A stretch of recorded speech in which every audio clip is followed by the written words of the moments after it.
Assalamualaikum warahmatullahi wabarakatuh. Nama saya Muhammad Haikal Fadil Mubarok dari kelas 3A dengan NPM awalan 23 dan akhiran 75. Di sini izinkan saya untuk mempresentasikan hasil analisis saya terhadap cerpen yang berjudul Kita Harus Pulang karya Dimas Jayadi Nekat. Baik, langsung saja. Ini merupakan laporan analisis yang telah saya buat dari di sini saya menganalisis unsur psikologi sastra dalam cerpen Kita Harus Pulang.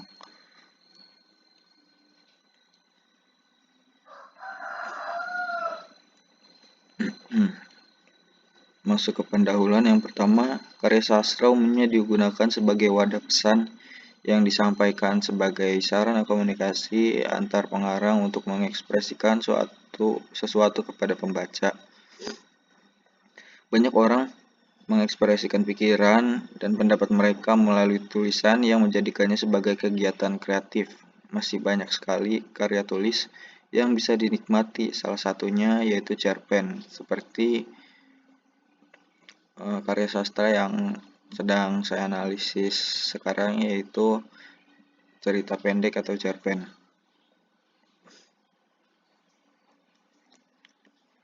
Makalah ini dibuat dengan perumusan masalah yang pertama, yaitu bagaimana unsur-unsur intrinsik yang terdapat pada cerpen Kita Harus Pulang karya Jayadi Nekat. Kemudian bagaimana masalah psikologis yang terkandung dalam cerpen Kita Harus Pulang karya Dimas Jayadi Nekat.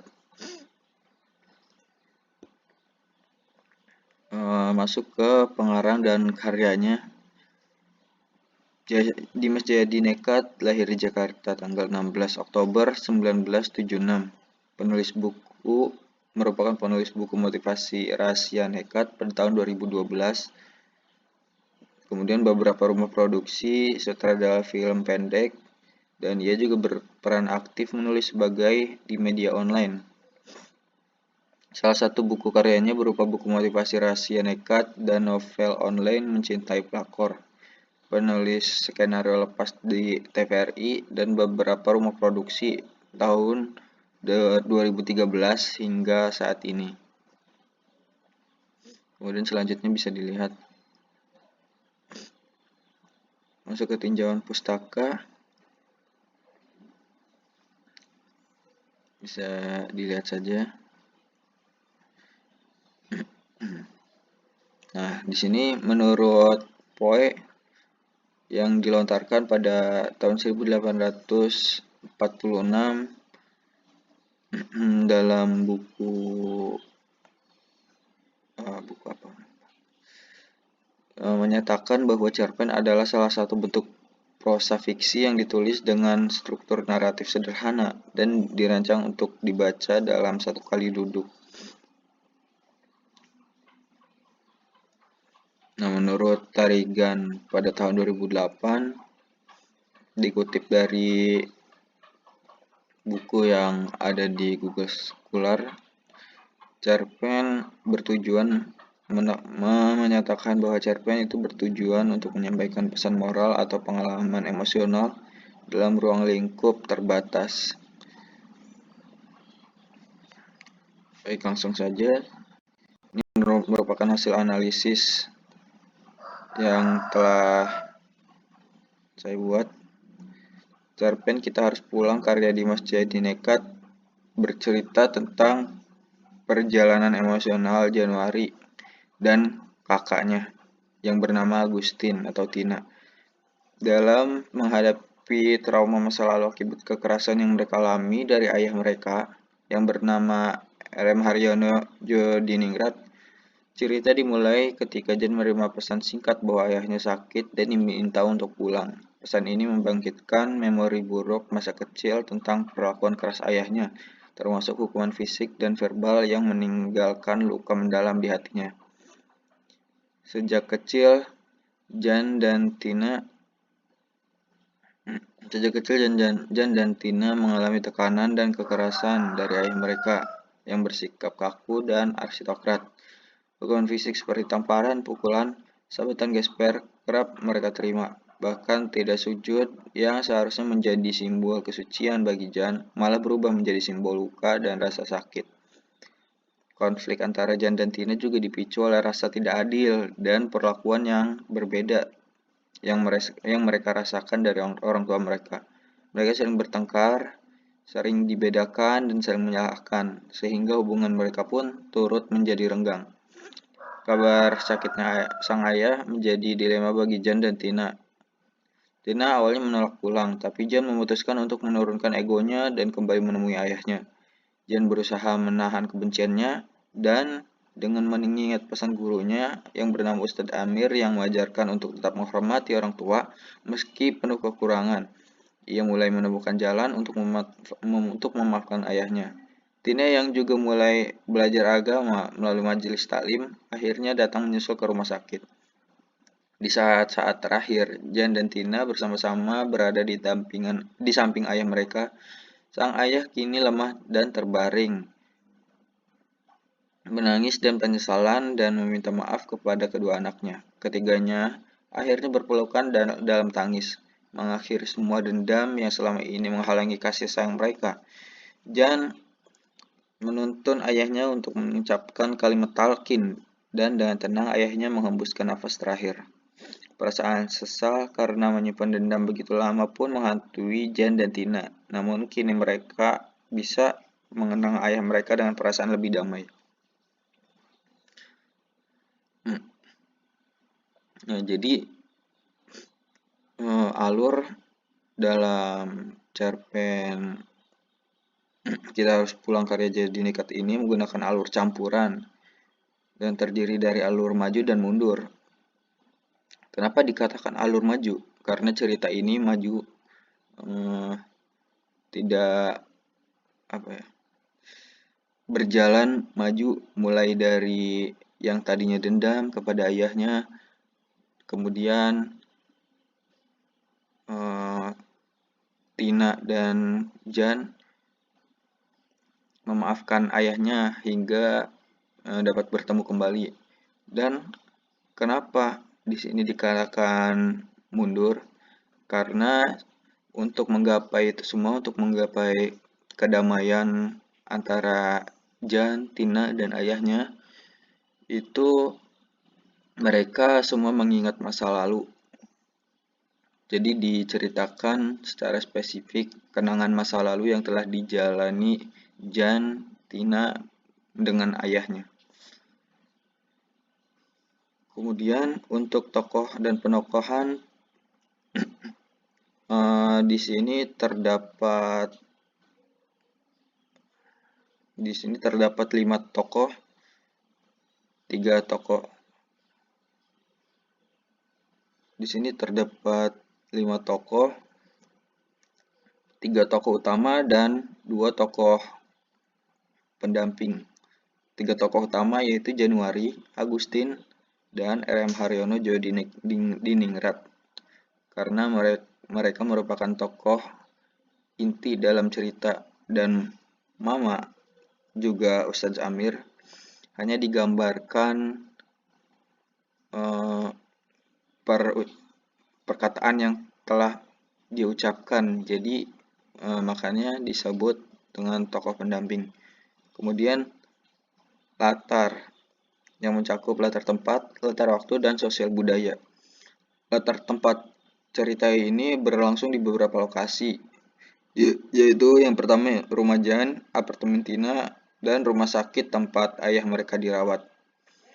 Untuk latar waktu berlatar pada masa kini dengan peristiwa utama yang terjadi pada hari ketika Jan menerima kabar bahwa ayahnya sakit, yaitu hari Ahad tanggal 23 April 2023.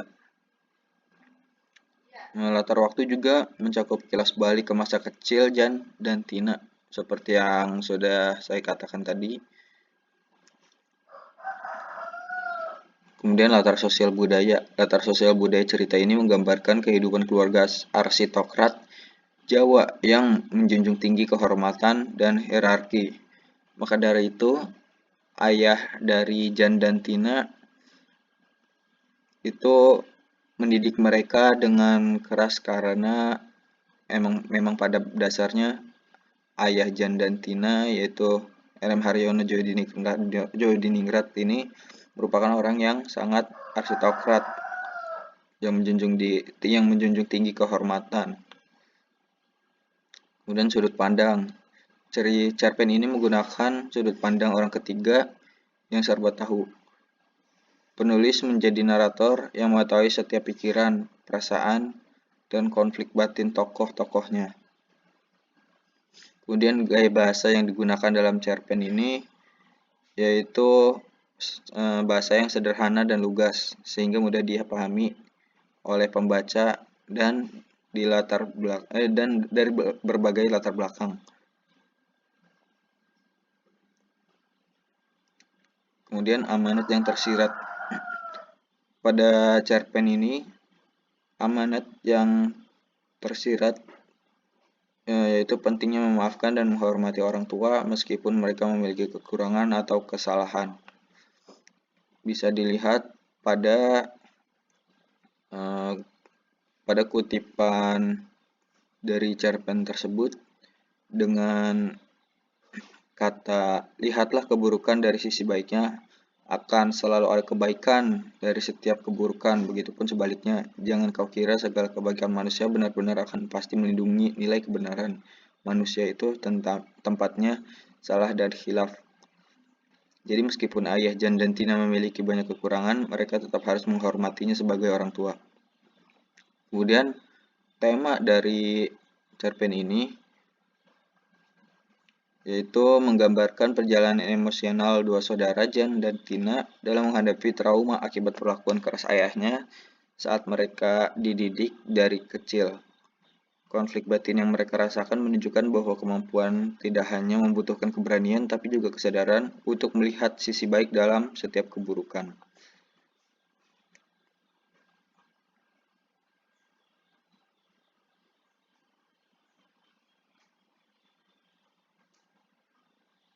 Nah, kemudian latar belakang sosial.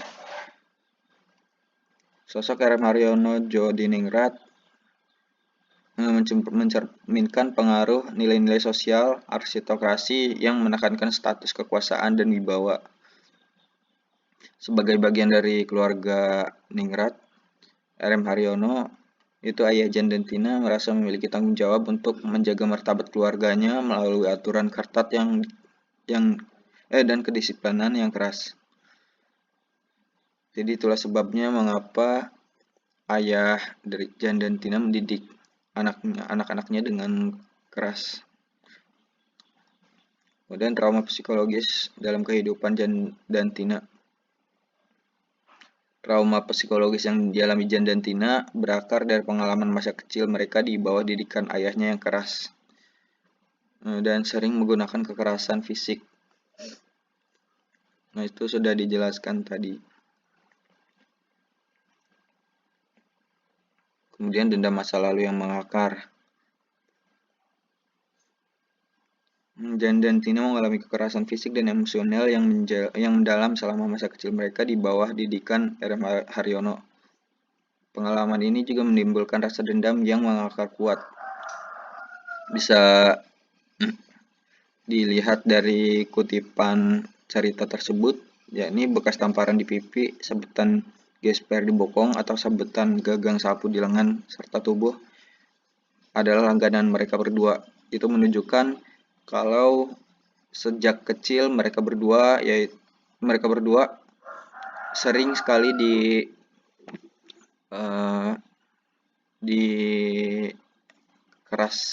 dididik secara keras dengan fisik.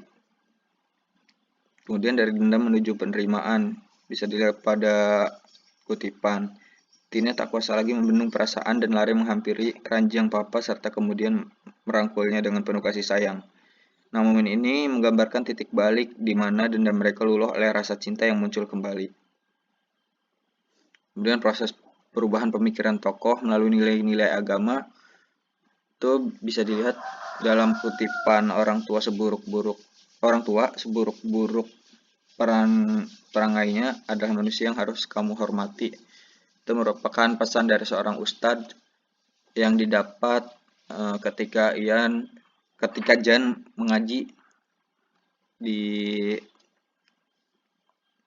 dengan ustadznya. Itu merupakan perkataan yang dilontarkan oleh ustadznya.